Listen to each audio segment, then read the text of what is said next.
Pois é, gente, hoje eu vou responder uma das perguntas que fazem com mais frequência no meu canal. Como que os cientistas sabem a cor dos dinossauros? Bom, vamos tentar explicar então. Toca o barco.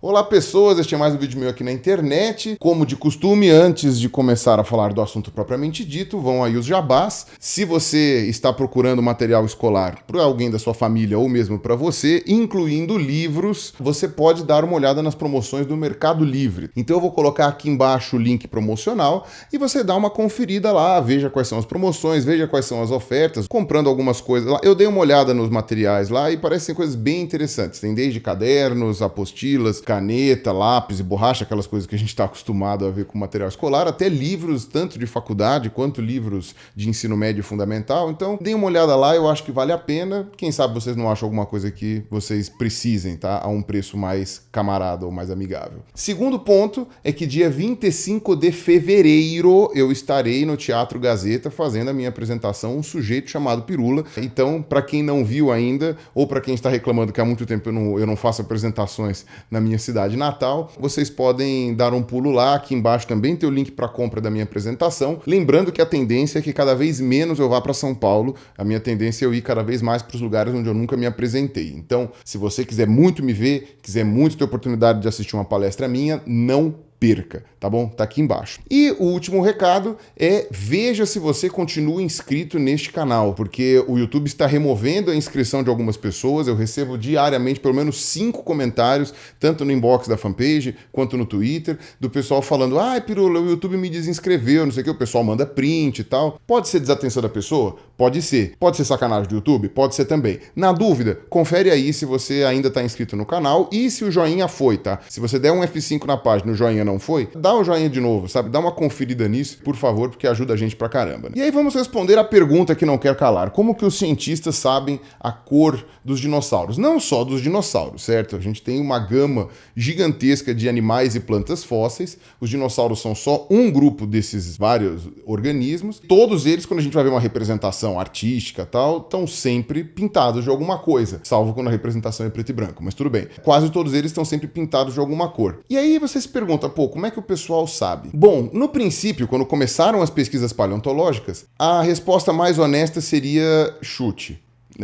De uma maneira bastante generalista, podemos dizer que eram chutes mesmo. Obviamente que não são chutes baseados em nada. Os paleontólogos sempre se utilizaram de um princípio chamado de atualismo, que significa você pega os animais e plantas atuais e você compara eles com os fósseis, baseado principalmente no nicho ecológico que eles ocupam e etc. E aí você faz um paralelo. Por exemplo, é muito comum que animais marinhos ou aquáticos, né, tenham uma cor mais escura no dorso e uma cor mais clara embaixo. Porque se você estiver olhando de cima, a luz do sol vai bater e olhando de cima, aquela cor mais escura vai se confundir com a superfície da água. Se você estiver olhando por baixo, você está olhando na direção do sol, então uma barriga branca faz com que fique mais difícil de distinguir. Então, isso daí é uma maneira que tanto predadores quanto presas têm de ficarem menos visíveis na água, principalmente para quem está fora d'água ou para quem está abaixo deles na coluna d'água. E isso está presente em várias linhagens completamente diferentes. Tem tubarão assim, tem peixe assim, tipo sardinha, né? Peixe ósseo, tem baleia é assim, né? A orca é um exemplo clássico. Pinguins são assim, né? Também é um outro exemplo. Então, quer dizer, vários grupos de animais completamente diferentes usam a mesma estratégia. Isso significa que esse tipo de coloração é a que mais gera sucesso entre os organismos que vão tentar viver na água, né, no oceano ou nos rios, tanto como presa quanto como predador. Então, isso se repete como padrão evolutivo em várias linhagens. A gente sabendo que isso acontece, a gente pode fazer isso com fósseis também. Então, se você acha um fóssil de um vertebrado marinho, por exemplo, sei lá, um ictiosauro, você pode presumir que provavelmente ele tinha a parte das costas dele mais escuras que a barriga. Então, é esse princípio de atualismo que muitos paleontólogos acabam usando. Então, é por isso que os primeiros dinossauros eram pintados de verde, porque naquela época os paleontólogos comparavam os dinossauros com iguanas, né, e com outros lagartos que, em geral, têm cores verdes, acinzentadas e etc. Depois teve uma época época que eles começaram a fazer comparações com mamíferos de grande porte. Então aí o elefante é cinza, então também fica uma coisa meio acinzentada. Por exemplo, aqueles grandes herbívoros. Os carnívoros muitas vezes têm, às vezes, alguma mancha ou alguma coisa assim para se camuflar na floresta. Então, às vezes eles colocavam os carnívoros com algumas listras nas costas, uma coisa assim. E depois, quando os estudos começaram a demonstrar que as aves, na verdade, são dinossauros muito modificados, o pessoal começou a fazer algumas comparações um pouco diferentes. Então, por exemplo, as aves têm muito dimorfismo sexual, é muito comum você ver um macho muito colorido, por causa de disputas entre os machos, e fêmeas muito sem graça do ponto de vista de coloração, porque elas têm que proteger os ovos, então não é bom que elas sejam chamativas. Então o galo da serra é o exemplo clássico, né? Uma ave aqui do Brasil, em que o macho é super colorido e a fêmea é bem sem gracinha, né? Você pode ver isso daí em várias outras espécies. Então aí os paleontólogos começaram a fazer isso daí também com aqueles dinossauros, principalmente herbívoros, que a gente sabe que tem dimorfismo sexual. Por exemplo, ceratopsídeos, né, que são aqueles dinossauros de chifre, hadrossauros, que é o dinossauro bico de pato, que tinham aquelas cristas e o pessoal percebeu que o macho tinha uma crista maior que a fêmea. Então eles começaram a fazer essas pinturas em que esses bichos tinham, quando era o macho, uma coloração muito mais chamativa para chamar a atenção das fêmeas, para disputar território, sei lá, com outros machos, e as fêmeas teriam colorações mais discretas para não chamar tanto atenção na hora de fazer o ninho, na hora de chocar os ovos. Então esses sempre foram os princípios que fizeram com que os paleoartistas, ou seja, aqueles artistas que tentam reproduzir aquilo que os cientistas estão falando em palavras, né? Então o cientista descreve um fóssil e a forma como ele seria, e o paleoartista tenta colocar aquilo em realidade, no caso, geralmente uma pintura, às vezes uma escultura e etc. Então o paleoartista, ele tem que ter um conhecimento anatômico muito bom, geralmente ele tem que ter sim um assessoramento científico por trás, né? Ele precisa de um cientista para ir demonstrando alguns detalhes, e ele precisa olhar muitos animais atuais para ver uma maneira de preencher certas cavidades, de colocar certas musculaturas e ver como que ele pode fazer uma melhor reconstrução. E à medida que a ciência avança, eles vão se baseando cada vez num grupo diferente ou usando princípios diferentes para fazer suas reconstruções. Então, depois dessa explicação, fica bastante óbvio que o fóssil não preserva a cor. Quando você vai olhar o fóssil, você vai ver, existem algumas impressões de pele. Eu tinha comentado isso daí naquele meu vídeo das penas do T-Rex, né? Porque o tiranossauro tem impressões de pele, e aquelas impressões de pele são da cor do sedimento. É marrom, é avermelhado, não sei o que, mas não tem nada que dê alguma noção do que seria a cor original do bicho. Do mesmo jeito que eu comentei naquele meu vídeo sobre o fóssil mais bem preservado do mundo, né? Que era um anquilossauro, que ele também tinha toda a pele preservada, porque a pele toda era óssea. A gente não tem ideia de qual seria a cor desse bicho, porque essas preservações em rocha não permitem que a coloração se preserve. Pelo menos não a coloração original, né? Tem uma coloração ali, mas aquela coloração é do sedimento, não é a do bicho. Só que, mais ou menos entre 2007 e 2010, as coisas começaram a mudar. Porque ao mesmo tempo que a pele dos dinossauros, que são poucos registros que a gente tem, quando ela está encontrada preservada, ela não tem muitos indícios de cor, isso não é necessariamente verdade quando a gente está falando de acessórios epidérmicos. São aqueles tipos de projeções que acontecem saindo da pele de alguns vertebrados. Os mais comuns são pelos, no caso de mamíferos, e penas no caso das aves. Como as aves são dinossauros, e a gente já sabe que várias linhagens de dinossauros tinham penas, como eu falei naquele meu vídeo do T-Rex, inclusive possivelmente alguns animais herbívoros, ou filamentos parecidos com penas, né? Até os caras faziam aquela comparação com aqueles filamentos do peito do peru, né? Que poderiam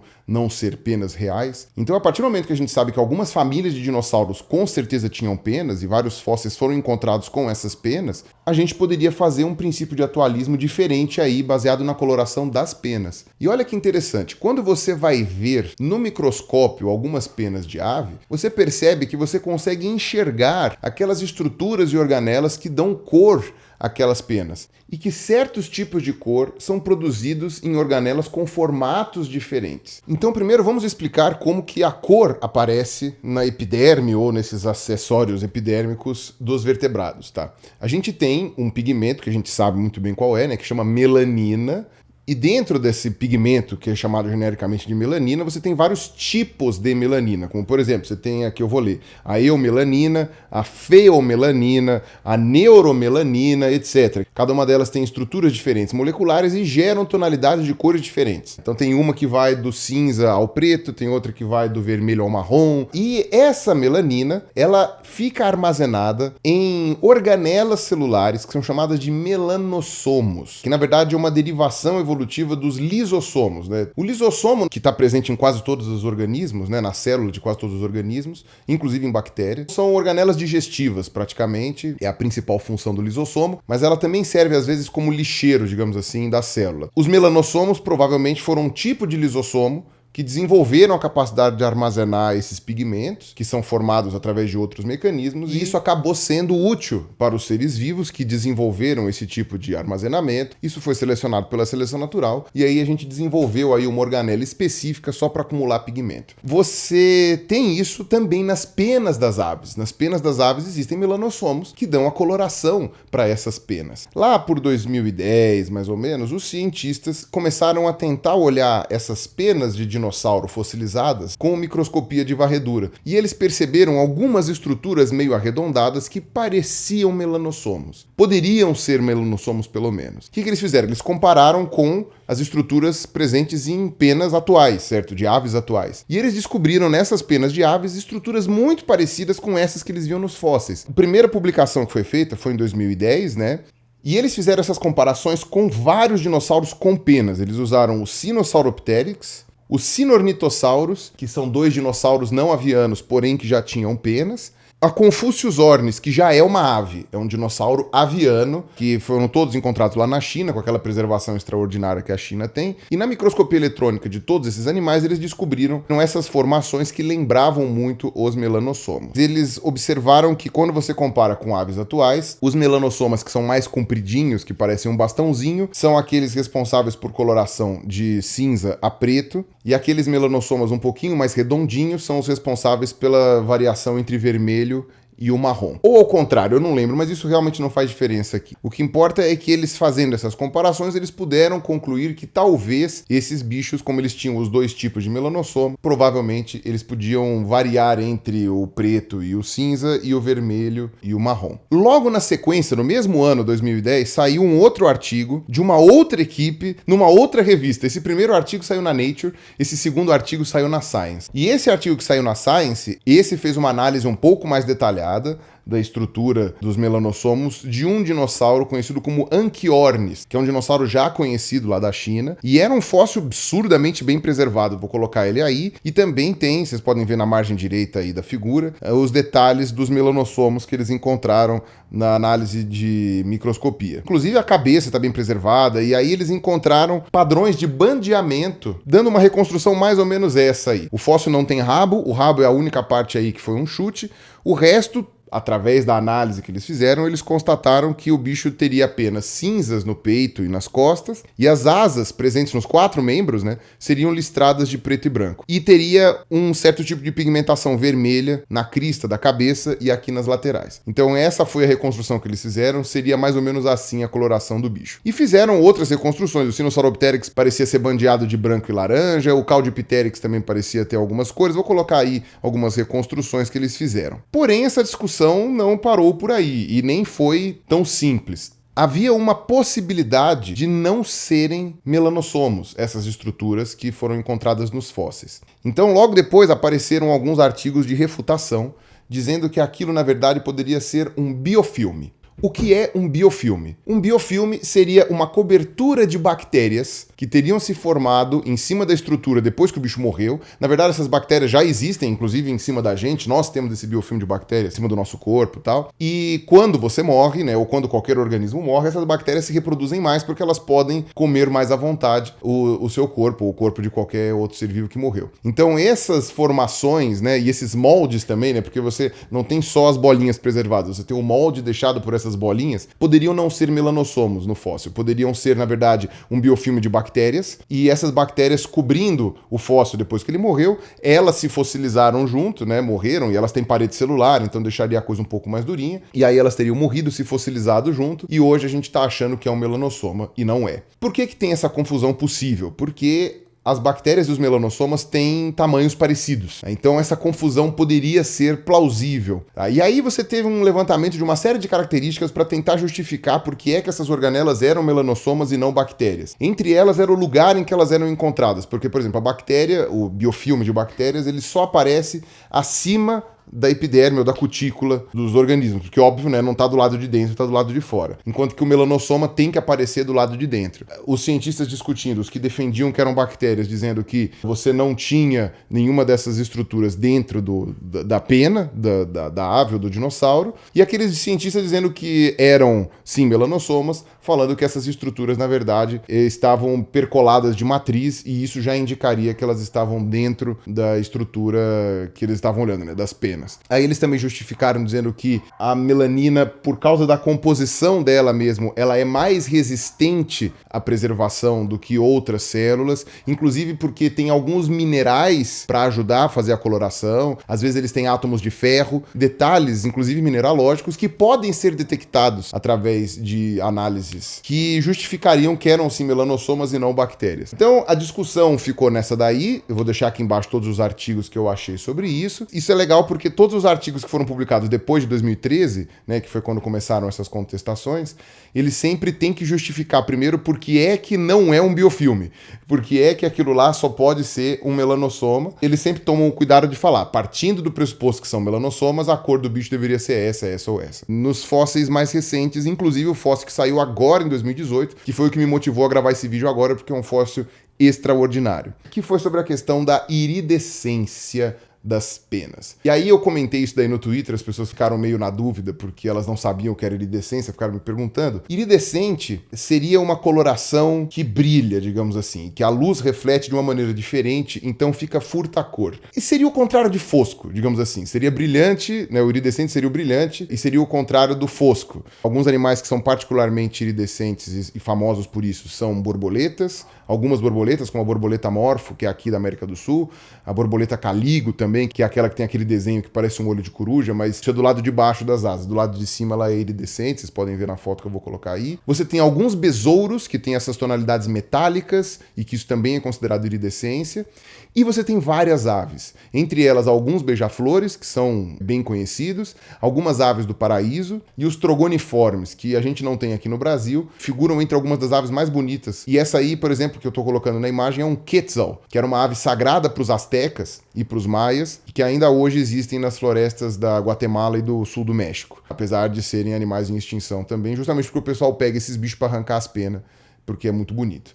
Que é uma tremenda sacanagem. Então essa iridescência que existe em alguns grupos de animais, ela não é gerada apenas por pigmentação, e é isso que é muito interessante. Não basta você ter o pigmento ali que gera essa cor verde, vermelha, preta, azul, você precisa ter um formato da cutícula ou da molécula cobre que reveste da epiderme ali daquele bicho, e isso vai determinar o poder de refração da luz quando bate ali naquela superfície, e aí estudando física básica, né, vocês vão lembrar que é como a luz bate no objeto que vai determinar quais são os comprimentos de onda que vão refletir e que vão atingir a nossa retina e, portanto, determinar aquela cor. Então, tem uma questão de pigmentação e tem uma questão de reflexão através do formato que existe. Um exemplo muito legal é nos besouros fósseis. Tem alguns besouros fósseis que mantêm as cores quando são fossilizadas. Dá uma olhada aí, eu vou colocar vários exemplares aí, e aqui eu vou colocar também na descrição um link de um artigo que estuda exatamente isso. Você pode ver que esses bichos, eles brilham, eles têm tons metálicos, e esses tons metálicos têm cor, amarelo, azul, verde, mais ou menos como os besouros de hoje. O que esse artigo que eu vou colocar aqui embaixo discute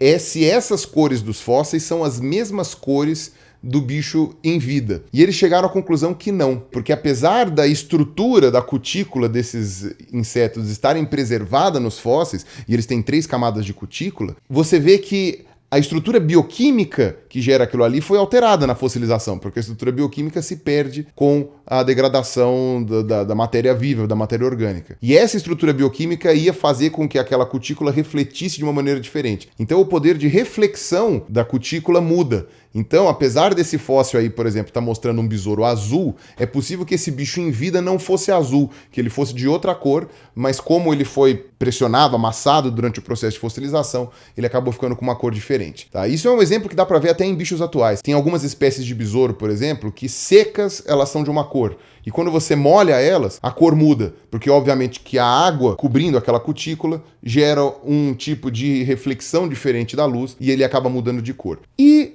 o pessoal achou penas iridescentes, ou muito provavelmente iridescentes, em fósseis. Apesar desse último fóssil ser muito interessante, eu já vou falar dele, esse que foi descrito agora em 2018, eu vou falar primeiro sobre o primeiro fóssil iridescente que a gente encontrou, ou que possivelmente era iridescente, que foi uma pena isolada de ave, porque foi depois da extinção dos dinossauros, né? Essa pena, ela é do Eoceno, né? Então ainda é uma pena de um dinossauro, tá? Mas só que de um dinossauro aviano, não de um, sei lá, de um Velociraptor. Então, essa pena foi encontrada nas jazidas de Messel, na Alemanha. Todos os fósseis de lá acabam brilhando, tá? Eu tirei foto de alguns materiais de lá quando eu estive na Alemanha. Eu vou colocar aqui um exemplo para vocês verem como que o fóssil brilha, porque na verdade era um poço de piche, né? Os animais morreram em poço de piche. Piche é petróleo e é por isso que tem uma quantidade de carbono muito grande. Só que eles acharam essa pena, que eu vou mostrar aí, que é uma pena meio avermelhada, e essa pena brilha quando você vai olhar para ela sem passar nenhum produto por cima, nenhuma resina, nada. Então eles perguntaram, será que esse brilho é uma indicação de iridescência? E no caso dessa pena, eles chegaram à conclusão de que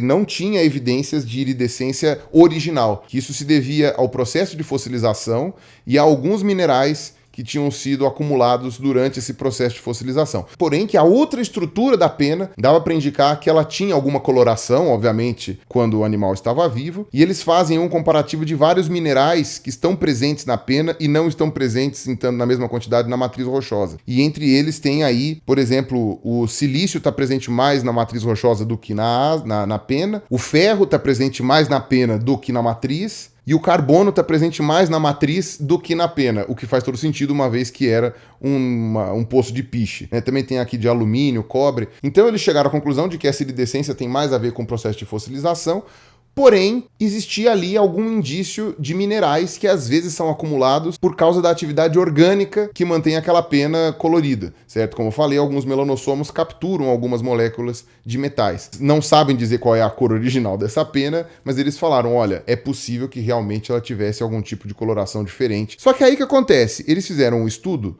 no Microraptor.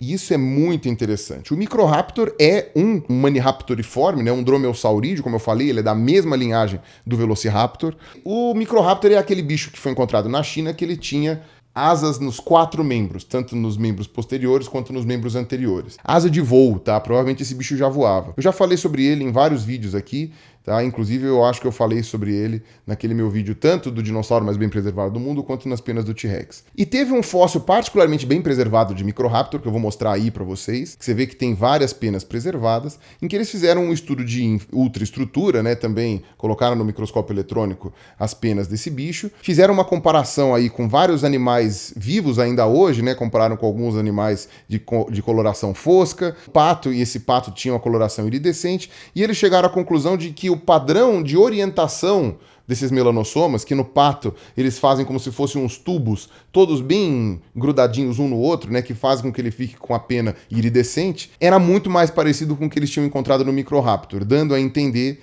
de que ele poderia ser iridescente. No caso, esse melanossoma que eles encontraram no Microraptor, que é aquele que faz a coloração de cinza para preto. Então, o Microraptor provavelmente era preto, só que um preto brilhante, aquele preto azulado, sabe? Que é parecido com o que tem os corvos hoje em dia. Obviamente, lembrando que o que faz a iridescência é o pigmento mais a reflexão da luz. Então, você precisa ver aí como que era a cutícula, né, protetora dessas penas que provavelmente não se preservou no registro fóssil. O interessante é isso, né? Eles chegaram a essa conclusão de que o Microraptor poderia ser iridescente. E aí a gente tem esse fóssil novo que foi descoberto agora, que foi publicado no dia 9 de janeiro deste ano, de 2018, que é uma espécie nova, inclusive, o Microraptor era uma espécie que já tinha sido descrita antes, né? Só esse fóssil que tinha penas particularmente mais bem preservadas. Nesse caso, não. Nesse caso é um fóssil com penas absurdamente bem preservadas e é uma espécie nova. Eles chamaram ele de Kaihong Juji, que em mandarim, Kaihong significa rainbow, né? Arco-íris, e Juji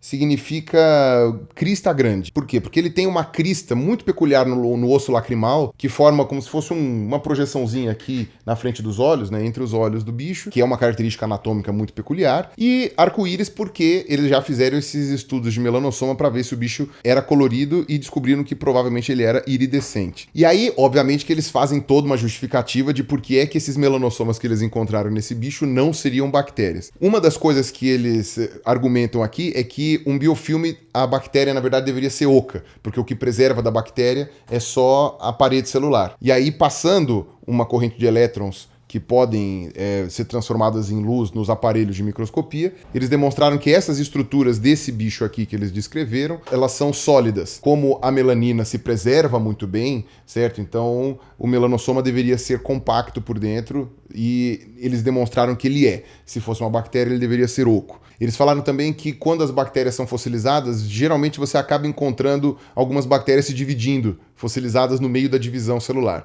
E eles falaram que você não encontra isso em nenhum momento nesses melanossomas ali que foram preservados. Apesar que eu acho que essa é uma justificativa meio fraquinha. Enfim, então eles justificam dessa forma aí que não são biofilmes, e aí eles fazem todo um estudo, comparam novamente com outros animais iridescentes, aqui eles comparam com a ave do paraíso, com alguns beija-flores, e aí eles chegam à conclusão de que esse bicho provavelmente era iridescente na maior parte do corpo, com penas negras em quase todo o revestimento, e mais coloridas na cabeça e no pescoço, pelo menos aqui pela reconstrução que eles fizeram. Então é muito interessante esse tipo de estudo, e infelizmente isso não se aplica ainda à pele dos dinossauros. Tem um estudo com pele de dinossauro, que foi feito com o Psittacosaurus. O Psittacosaurus é um bicho que eu também já citei, acho que naquele meu vídeo da pena do T-Rex. Ele é um ancestral da família dos Triceratops, né? Então ele ainda era bípede, pequenininho, mas ele já tinha aquelas características, tipo bico de papagaio, aquelas projeções aqui na lateral, que vão ser características daqueles grandes bichos com chifre, né? Os ceratopsídeos. E o Psittacosaurus, que também foi encontrado na China, teve um exemplar que eles encontraram muito bem preservado, em que toda a pele dele está encontrada com as impressões. Foi aí que eles descobriram que esse bicho tinha uns filamentos bizarros que saíam do rabo, que ninguém sabe se aquilo é pena ou não, né? E essa pele que foi encontrada impressa conseguiu demonstrar várias coisas que a gente não sabia, como por exemplo, que ele tinha uma aba de pele na parte de trás da coxa, que ligava o calcanhar do bicho à ponta da coxa. A gente não tinha como saber disso. Antes, as reconstruções antigas do Psittacossauro mostravam ele com a perninha magrinha. Agora a gente sabe que ele tinha essa pele, né, esticada ali atrás da coxa. E outras coisas que os cientistas observaram é que tinha uma mudança de coloração muito relevante nesse fóssil específico de Psittacosaurus. Tinha manchas nas escamas, certo? Ele era um bicho coberto de escamas mesmo, que nem os lagartos atuais, só que essas escamas tinham coloração diferente. E eles partem do pressuposto de que essa pigmentação mais acentuada em algumas escamas é um indício de uma pigmentação real quando o bicho estava vivo. Eles falam que ele era mais claro na barriga e mais escuro nas costas, e que em alguns lugares ele seria manchadinho, certo? E aí é legal porque eles fazem até um estudo, eles levam o bicho, a réplica que eles fizeram, né, que eles construíram com a ajuda de um paleoartista, e colocam ele em vários ambientes, porque quando você tem esse tipo de mudança de coloração do corpo, né, em animais terrestres, muitas vezes é para você se camuflar também nas sombras. Depois vocês dão uma olhada no vídeo que eu vou deixar aqui embaixo, mas eles chegaram à conclusão de que essa coloração dele seria o ideal para ele se esconder embaixo de árvores grandes, né? Ou seja, num ambiente mais ou menos florestado. E é interessante porque isso faz sentido quando você olha os vegetais que são encontrados fossilizados na mesma formação que esse Psittacossauro. E também com o tipo de sedimento na qual ele foi encontrado, que provavelmente realmente ele vivia numa floresta. Então é muito legal isso daí. Então eu acho que é bem legal você ter esse tipo de estudo, ainda que a gente tenha que olhar com certo cuidado, porque pode ser que tudo mude. E infelizmente para bichos grandes, né, como saurópodes, tiranossauros, tal, a gente ainda não tem essas respostas, mas para bichos pequenos que a gente tem informação de pele preservada nessa qualidade extraordinária, como são os bichos da China, né? E aqui do Brasil também, eu vou colocar aqui uma pena que foi encontrada no Brasil, uma pena isolada, a gente não sabe se era de um dinossauro aviano ou não aviano, ela tem um padrão de bandeamento muito nítido, certo? Então, esses lugares de preservação extraordinária, como o Brasil e como a China, a gente consegue ter esse tipo de informação para conseguir deduzir algumas coisas sobre esses animais. Infelizmente, para os bichos grandes, a gente ainda não conseguiu encontrar nada preservado nesse nível, se é que um dia vamos encontrar. Então, pode ser que seja um exagero desenhar, sei lá, um Triceratops desse jeito, assim, né, parecendo meio Clovis Bornai, todo colorido. Talvez seja um exagero, talvez seja um exercício de atualismo que beira mais a ficção do que a realidade. Ou até desenhar alguns dinossauros como se fossem perus mesmo, né, ou pavões, como já aconteceu. O pavão também é um outro exemplo de pena iridescente, mas a gente está tendo aí agora algumas coisinhas um pouco mais concretas no que se basear. Então vamos ver o que é que o futuro nos reserva nessa área de estudo, né? Nessa fantástica ciência que é a paleontologia, que não cansa de nos surpreender, ainda que esteja tratando de animais que morreram há milhares e milhões de anos. Então é isso aí, eu espero que vocês tenham gostado aqui desse vídeo, que eu tenha sido claro nas explicações, tá? Que tenha deixado vocês curiosos. Se vocês quiserem saber mais detalhes, eu vou deixar todos os artigos aqui embaixo, todos eles estão em inglês, tá, gente? Então vai ter que dar uma exercitada aí na língua estrangeira. E eu agradeço para vocês que assistiram até aqui, um abraço para vocês e falou!